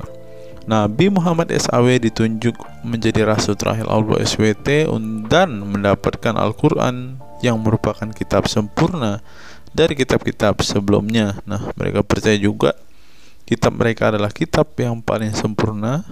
Karena kitab-kitab sebelumnya tidak sempurna, maka disempurnakan oleh Al-Quran, teman-teman. Artinya, wahyu yang sudah diterima Nabi Muhammad SAW sudah terputus sejak beliau meninggal dunia. Ibnu Katsir menjelaskan, ini merupakan nikmat Allah Subhanahu wa Ta'ala yang terbesar atas umat ini. Allah Subhanahu wa Ta'ala telah menyempurnakan untuk mereka agama mereka, sehingga mereka tidak lagi membutuhkan agama selain agama mereka. Mereka tidak pula membutuhkan nabi selain nabi mereka. Oleh karena itu, Allah Subhanahu wa Ta'ala menjadikannya sebagai penutup para nabi. Allah Subhanahu wa Ta'ala mengutus beliau kepada manusia dan kepada jin. Nah, jadi teman-teman, Rasulullah juga bukan hanya dikirim kepada umat muslim, kepada manusia-manusia yang percaya dan memutuskan untuk memeluk agama Islam saat ini, ternyata juga kepada para jin, teman-teman. Allah Subhanahu wa Ta'ala berfirman, artinya Muhammad itu sekali-kali bukanlah bapak dari seorang laki-laki di antara kamu, tetapi dia adalah Rasulullah dan penutup nabi-nabi, dan adalah Allah Maha mengetahui segala sesuatu. Dikutip dari buku situs-situs dalam Al-Quran oleh Syarifuddin El-Fikri, para ahli bahasa memberikan makna terhadap kata ma dalam surat Al-Ahzab ayat 40 dengan al-istitsaku wal ma'u, yang artinya memastikan dan menolak sesuatu. Sehingga Al-Quran menyebutkan bahwa Nabi Muhammad SAW sebagai khatam an-nabiyin, artinya pasti tidak ragu beliau seorang nabi terakhir dan menolak orang mengaku di kemudian hari. Adapun alasan dibalik Nabi Muhammad SAW sebagai Rasul terakhir dijelaskan oleh Syekh Al-Zairi dalam Al-Jawahir Al-Kalamiyah. Sebenarnya Nabi kita Muhammad dikatakan sebagai penutup para nabi itu hanya karena sesungguhnya hikmat terputusnya para nabi itu menyeru umat manusia agar beribadah kepada Allah, menunjukkan mereka ke jalan yang lurus dalam urusan kehidupan duniawi dan ukhrawi, memberitahu kepada mereka tentang hal-hal yang tidak dapat dicapai oleh penglihatan mereka, dan memberitahu keadaan yang pemikiran mereka belum sampai, dan menetapkan dalil yang meyakinkan serta menghilangkan syubhat-syubhat keserupaan-keserupaan yang tidak benar. Karena itu, umat manusia tidak memerlukan lagi kepada nabi sesudah Nabi Muhammad, sebab syariatnya telah mencapai batas kesempurnaan. Dan dari alasan inilah tampak jelas tentang rahasia terusnya beliau untuk seluruh umat manusia, dan keberadaan beliau sebagai manusia yang paling utama dalam segi fisik serta halaknya. Demikianlah penjelasan singkat mengenai Nabi Muhammad SAW sebagai Rasul terakhir. Semoga dengan mengetahuinya dapat menambah meneladani beliau sebagai sosok yang sempurna.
Saya teringat dengan satu perkataan seorang ustadz, teman-teman. Ustadz ini mengatakan bahwa memang benar saudara-saudara muslim kita itu hanya suka membaca Al-Quran, suka berbahasa Arab, tetapi pada kenyataannya mereka ini, teman-teman, ternyata adalah orang-orang yang tidak paham sama sekali dengan apa yang mereka baca, teman-teman. Dan akhirnya Ustadz ini mengatakan bahwa saudara-saudara muslim kita ini seperti keledai, teman-teman. Mari kita dengarkan apa yang disampaikan Ustadz ini. Kita bangga menghafal Al-Quran tapi tidak memahami Al-Quran. Senang mengulang berbahasa Arab tapi tidak mengerti bahasa Arab. Suka membaca Al-Quran tapi tidak memahami maknanya. Akhirnya apa? Menjadi keledai di Indonesia. Tidak sampai di situ saja, teman-teman. Menurut NU Online, seperti yang disampaikan oleh Gus Baha, ingin umat Islam banyak baca Al-Quran meski tak paham maknanya. Teman-teman bisa baca sendiri ya judul artikel ini. Artikel ini mengatakan seorang Gus ingin umatnya itu semua umatnya dia ingin bahwa mereka harus mau dan rajin membaca Al-Quran, teman-teman. Walaupun ya pada kenyataannya apa yang mereka baca mereka tidak ketahui, apa yang mereka baca mereka tidak tahu maknanya, teman-teman. Mari kita dengarkan dan lihat apa isi dari artikel yang diransir oleh NU Online ini, teman-teman. Jakarta, NU Online. Rais Syuriah Pengurus Besar Nahdlatul Ulama PBNU Kiai Haji Ahmad Bahaudin Nur Salim yang biasa dikenal dengan Gus Baha mengingatkan umat muslim atau umat Islam untuk memperbanyak membaca Al-Quran meski tidak memahami maknanya. Waduh, gak bahaya kah ini? Ustadznya mengatakan harus baca saja Al-Quran walaupun tidak paham. Wah, bisa-bisa umat Islam jadi keledai se-Indonesia nih, seperti yang dikatakan Ustadz yang barusan tadi. Karena semuanya disuruh baca, disuruh hafal, tidak peduli tahu atau tidak arti dan maknanya. Aduh, gimana ini, teman-teman? Sebagai kitab suci, Al-Quran harus lebih dekat dengan umat Islam. Cara mendekatinya bisa dengan mempelajari dan memahami kandungan Al-Quran atau membacanya. Membaca Al-Quran lebih bernilai ibadah, terutama di bulan suci Ramadan. Saya paling sangat ingin di Ramadan ini banyak membaca Al-Quran, baik membaca secara qiraatan saja atau lebih jelasnya. Sebagaimana dikutip NU Online dari akun YouTube Santri Gayeng, menurut Gus Baha, membaca Al-Quran tidak harus menunggu paham arti dan tafsirnya, sebab membaca Al-Quran dari huruf ke huruf sudah bernilai ibadah. Meskipun seorang yang membacanya itu tidak paham arti dan maknanya, terlebih ketika membaca dan kemudian menjadikan isi Al-Quran sebagai bimbingan hidup. Gus Baha mencoba melogikakan orang yang membaca Al-Quran tetapi tidak memahami maknanya. Ia menjelaskan ketika seseorang membaca Al-Quran dan tidak paham maknanya, maka seseorang itu hanya menyibukkan diri dengan kalamullah. Hal ini menurut Gus Baha sesuatu yang baik. Tetapi Ustadz yang tadi mengatakan kalau hanya bisa membaca tetapi tidak ngerti maknanya, mereka sama dengan keledai di Indonesia. Nah, sekarang umat muslim bingung nih harus ngikutin yang mana, mau jadi keledai atau hanya menjadi pembaca tetapi tidak tahu apa-apa nih. Lanjut, teman-teman. Efek dari kesibukan dengan kalamullah itu pasti tidak melakukan maksiat. Tetapi kalau kita melihat ya, kalau ada satu contoh kasus yang terjadi di pesantren kemarin kan, teman-teman, di artikel yang kita baca sebelumnya, bahwa kejadian atau hal yang bersangkut paut dengan maksiat ini terjadi di dalam pondok pesantren, teman-teman. Bagaimana ini Gus Baha? Kalau Anda mengatakan bahwa ketika orang sibuk dengan membaca Al-Quran, dengan kesibukan membaca kalamullah, dan bisa terhindar dari melakukan hal-hal maksiat, tapi kok di pondok pesantren malah terjadi maksiat nih Gus Baha, bagaimana ini? Lanjut, saya beri contoh, meskipun membaca saja dan tidak paham artinya, itu tetap baik. Ada orang yang semalaman itu duduk bersama keluarga, ngobrol ringan tentang masa lalu, cerita lucunya atau lucunya anaknya. Pada malam itu ditulis oleh malaikat bahwa keluarga ini tidak maksiat, tidak dugem, tidak narkoba, dan tidak ke tempat maksiat, jelasnya. Gus Baha mengatakan keberkahan dari seorang muslim atau muslimah menyibukkan diri bercengkrama bersama keluarga, asik guyon dengan teman dan tetangga adalah tidak melakukan maksiat dan tidak macam-macam, apalagi jika saat itu membaca Al-Quran. Hal ini sesuai dengan kajian ilmu usul fikih yang dipelajari Gus Baha dari Al-Makfurlah Kiai Haji Maimun Zubair. Dia menegaskan bahwa di antara kebaikan agama Islam adalah meninggalkan itu adalah pekerjaan yang tidak butuh modal.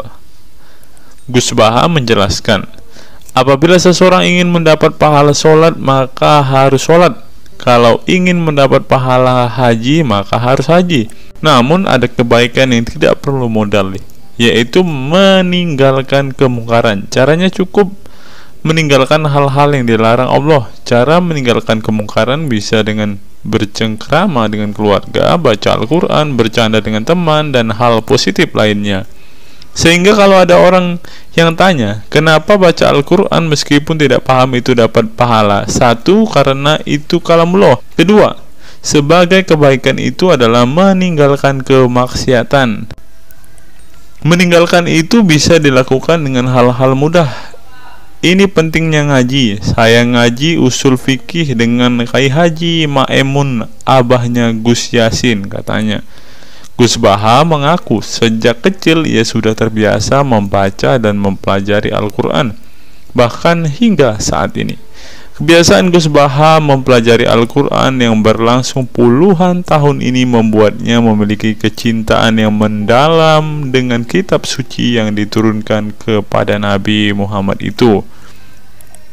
Ia juga membaca banyak literatur klasik maupun modern untuk memahami Al-Quran, kemudian melakukan diskusi dengan banyak pakar Al-Quran dari berbagai daerah dan negara tentang berbagai tema.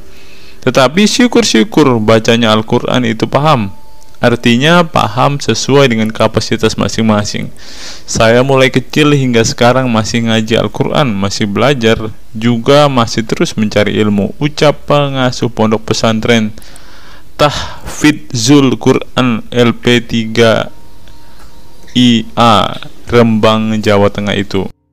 Nah teman-teman, setelah mendengarkan apa yang dikatakan Ustadz Munzir Situmorang dan juga Gus Baha ini, taulah kita sekarang mengapa ketika ada debater Islam yang berdebat dengan saudara-saudara apologet Kristen kita, mereka tidak paham sama sekali dengan Quran mereka, dengan hadis mereka, karena ya seperti ini teman-teman. Membaca Al-Quran, menghafal Al-Quran itu adalah sebuah ibadah bagi kepercayaan mereka teman-teman.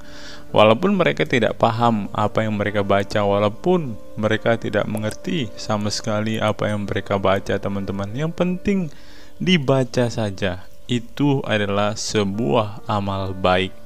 Nah teman-teman, kita belajar bahwa ketika apologet Kristen berdebat dengan para apologet Islam atau dengan para polemikus Muslim, inilah yang terjadi teman-teman. Mereka tidak paham sama sekali ketika mereka ditanya isi hadis dan Qur'annya. Karena pada intinya atau pada kenyataannya, seperti pengakuan dua ustadz ini tadi, bahwa memang benar umat muslim itu hanya senang membaca, hanya suka membaca, hanya suka mengimani tetapi tidak paham sama sekali dengan apa yang mereka baca dan imani, teman-teman. Sebagai contoh, teman-teman, kita kalau melihat perdebatan antara Gurunda Zuma dengan apologet-apologet Kristen ya, ketika Zuma ditanyakan ayat-ayat Al-Quran atau hadis-hadisnya, Zuma pasti tidak pernah menjelaskan ayat dan hadis itu, teman-teman. Alasannya ya kita tahu ya, sekarang ternyata memang Zuma pun ternyata hanya hafal, hanya suka membaca tetapi tidak paham dan tidak mengerti sama sekali dengan apa yang mereka baca dan hafalkan, teman-teman. Ya, jadi kita bisa ambil kesimpulan bahwa orang-orang model seperti ini sama seperti keledai di Indonesia, seperti yang diungkapkan oleh Ustadz Munzir Situmorang tadi, teman-teman.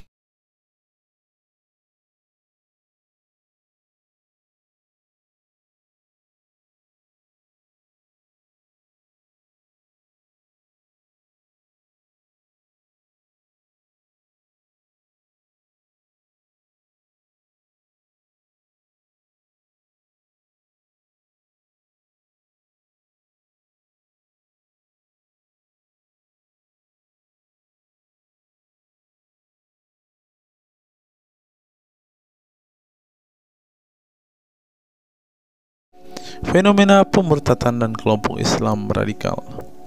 Sejumlah sarjana Islam mengemukakan hukuman seorang murtad adalah hak prerogatif Tuhan, bukan wewenang manusia.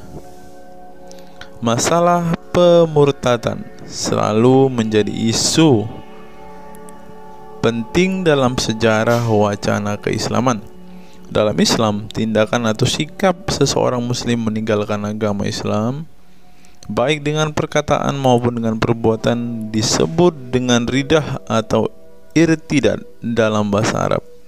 Dan orang muslim yang melakukan tindakan ini disebut murtad. Nah, seperti yang dikatakan oleh Yakut tadi, teman-teman, dengan mengatakan toa itu seperti gonggongan anjing, dia sudah murtad, teman-teman. Itulah sebabnya saudara-saudara muslim menganjurkan dia untuk istighfar dan mengucapkan 2 kalimat syahadat kembali. Lanjut. Seorang dikatakan murtad belum tentu mereka pindah atau konversi ke agama baru. Bisa juga mereka kemudian memilih untuk tidak beragama, menjadi sekuler, ateis, agnostik, dan lain sebagainya. Masalah pemurtadan ini bukan hanya diskursus dan fenomena eksklusif dalam Islam saja, tetapi juga dalam agama-agama lain ya. Ada banyak pendapat di kalangan sarjana muslim tentang status ridah dan bagaimana seharusnya memperlakukan seorang murtad. Ada yang berpendapat ridah adalah masalah kepolitikan, bukan masalah teologi keagamaan, sehingga orang yang keluar dari Islam murtad tidak perlu dikenai hukuman apapun, termasuk hukuman pembunuhan. Karena itu akan bertentangan dengan doktrin Islam dan Al-Quran yang menggaransi kebebasan bagi seseorang untuk beriman dan beragama atau tidak beriman dan tidak beragama. Bagi mereka, sejarah hukuman pembunuhan bagi orang-orang yang keluar dari Islam lebih mengacu pada fenomena dan alasan sosial politik belaka. Dengan kata lain, kata murtad bagi mereka mengacu pada pengertian pembangkangan politik ketimbang pemberontakan teologis. Tak ada konsensus mengenainya. Tetapi ada pula yang berargumen bahwa masalah pemurtadan adalah masalah teologi keagamaan, sehingga orang yang mendeklarasikan diri keluar dari Islam harus dihukum bunuh seperti yang dipraktikkan oleh generasi Islam pasca wafatnya Nabi Muhammad. Menariknya, sejumlah sarjana Islam terkemuka, baik klasik maupun kontemporer, baik Sunni maupun Syiah, sebut saja seperti Muhammad bin Ahmad al-Saraki, Abu al-Walid al-Baji, Ibrahim al-Naqi, Ibnu al-Human, Buharuddin al-Mahinani, hingga Ali Goma, Husin Ali Mutazir, Zafed Ahmad Gamidi, dan Torik Ramadan menyatakan tidak ada konsensus dari para ulama tentang hukuman bunuh bagi seorang murtad. Mereka juga menegaskan bahwa hukuman seorang murtad adalah hak prerogatif Tuhan, bukan wewenang manusia. Nah, sekarang kalau kita melihat ada seorang ustadz mengatakan, siapa namanya itu, Abdul Somad bilang, bagi yang murtad darahnya halal. Nah, gimana ya dengan Abdul Somad ini, teman-teman? Dia sudah tidak menghidupi apa yang diajarkan oleh pendahulu-pendahulunya, teman-teman. Lanjut, masalah sejarah dan fenomena pemurtadan dalam Islam ini dengan baik dikupas oleh Abdullah Said dalam Freedom of Religion, Apostasy and Islam, atau Taha Jabir Al-Wani dalam Apostasy in Islam, A Historical and Scriptural Analysis.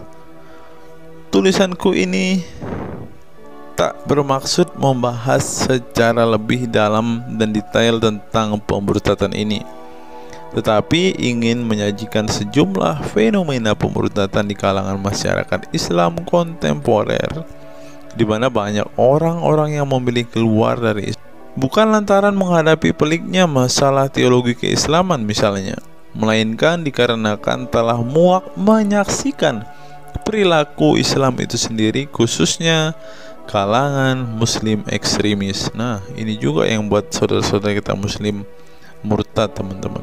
Nggak tahu ya Abdul Somad termasuk orang yang Islam atau muslim yang ekstremis atau enggak ya, karena dia bilang siapa yang murtad darahnya halal. Bisa jadi Somad salah satu Islam ekstremis. Berikutnya, faktor trauma.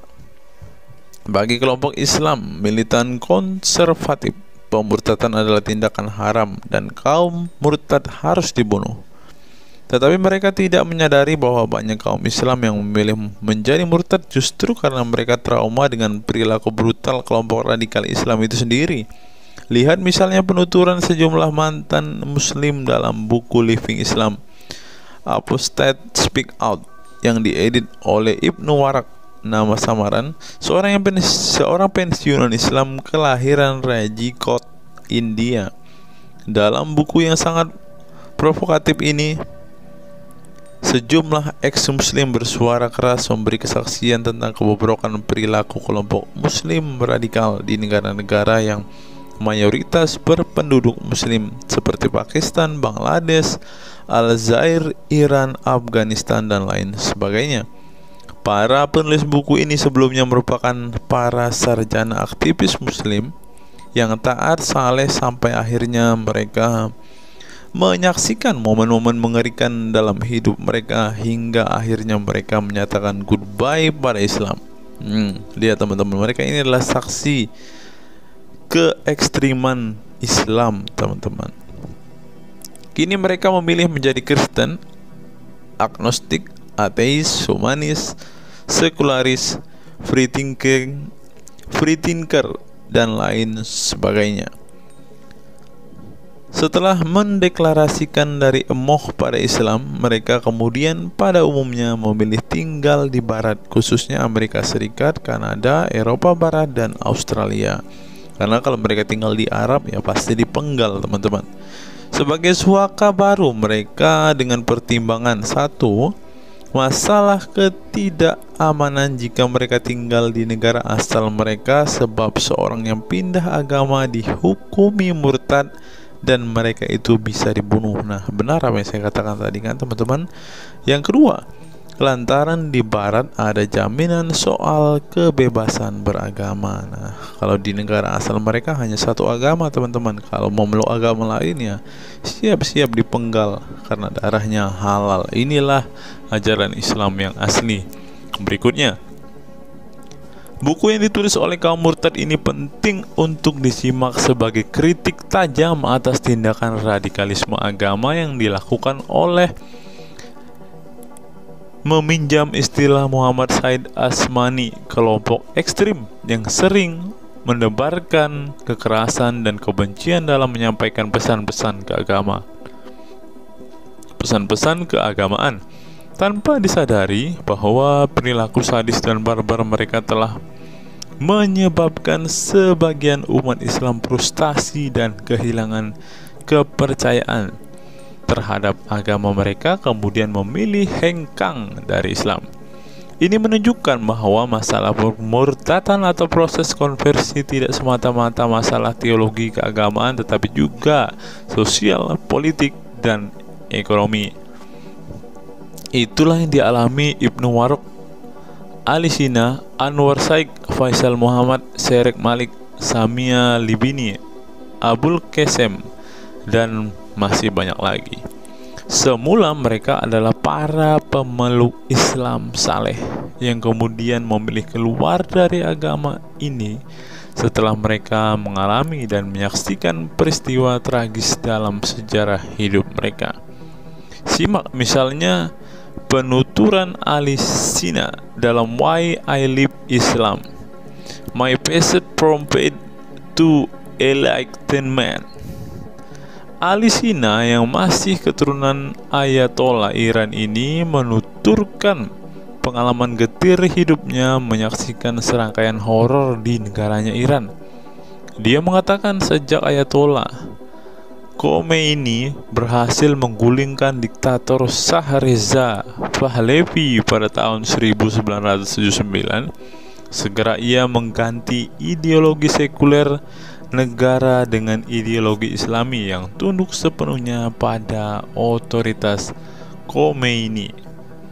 Masih menurut Ali Sina, alih-alih ingin menegakkan kedaulat Tuhan, dalam praktiknya yang terjadi justru penegak kedaulatan Khomeini, di mana melalui agen rahasianya yang bernama Saza Mene Ate Laat Fa Amniate Keskharar, yang disingkat Sefak, dia dan para pendukungnya menghancurkan siapapun yang tidak mau tunduk pada otoritas politik keagamaannya, termasuk bekas sekutunya.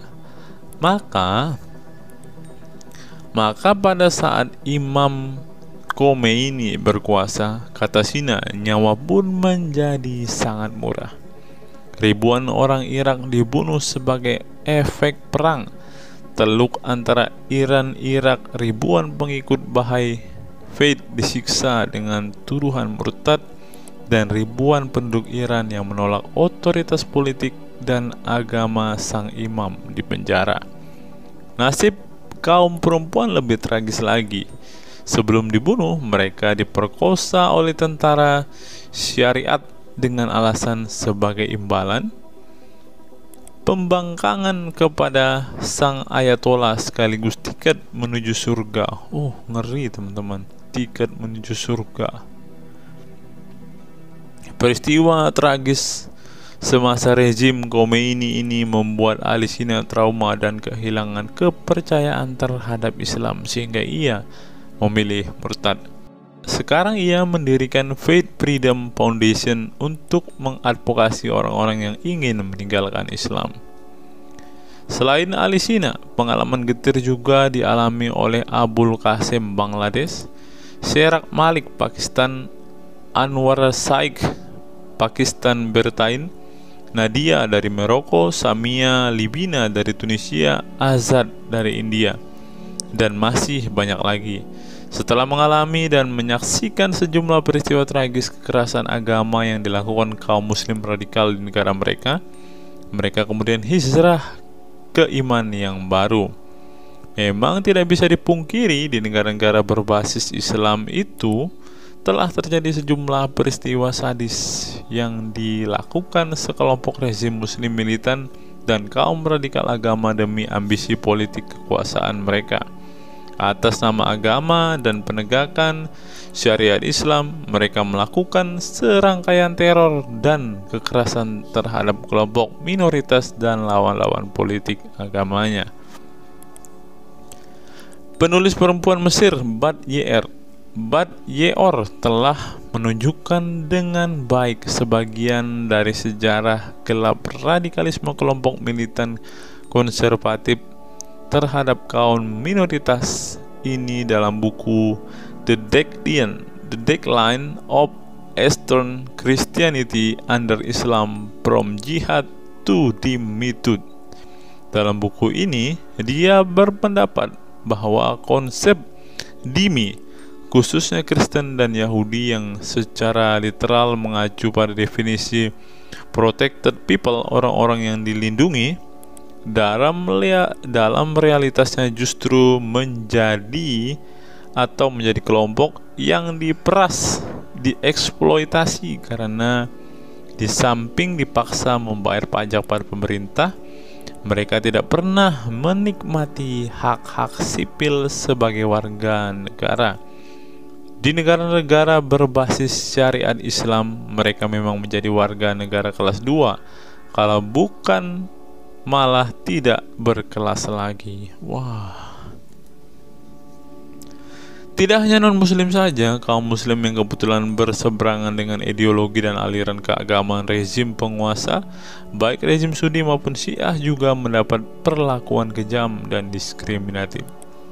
Sebagian dari kaum muslim yang dizolimi oleh rezim Islam ekstrem ini masih bertahan memeluk Islam.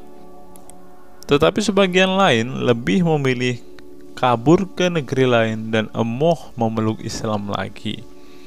Ilustrasi di atas merupakan peringatan keras sekaligus memberi pelajaran berharga bagi umat Islam. Dengarnya saudara-saudara Islam, khususnya kelompok muslim militan konservatif yang selama ini getol berdakwah dengan cara-cara kekerasan dan intoleran.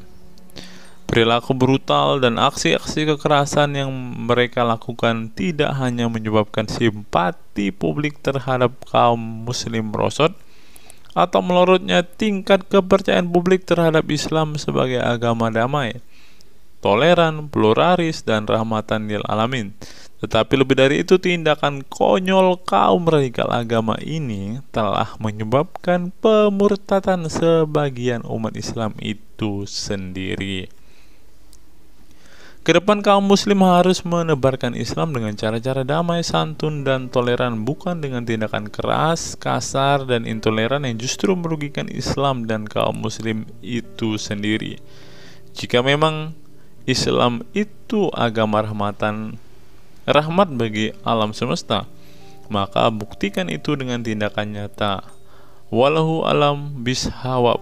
Nah, itulah fakta-fakta yang bisa saya sampaikan pada kesempatan hari ini, teman-teman. Kiranya fakta-fakta ini dapat membuat kita semua sebagai umat Kristen semakin bersemangat berdoa, terlebih memberitakan Injil kepada saudara-saudara muslim kita yang benar-benar rindu, yang benar-benar ingin dan haus mendengarkan kabar baik, teman-teman.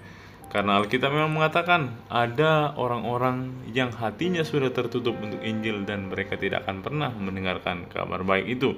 Bagi saudara-saudara muslimku, segeralah murtad, karena sesuai dengan apa yang kita bacakan hari ini, banyak sekali fakta-fakta yang di luar nalar yang bisa menjadi alasan kalian untuk meninggalkan agama Islam. Apa pendapat teman-teman setelah menyimak video ini? Silahkan tuliskan komentar waras teman-teman di kolom komentar video ini, agar banyak orang semakin waras dan semakin sadar bahwa hanya Yesuslah satu-satunya Tuhan dan Juru Selamat. Hanya Yesuslah satu-satunya yang menyediakan surga bagi setiap orang yang percaya kepadanya. Salam waras, salam sadar. Sampai bertemu di video-video kita berikutnya. God be with you all.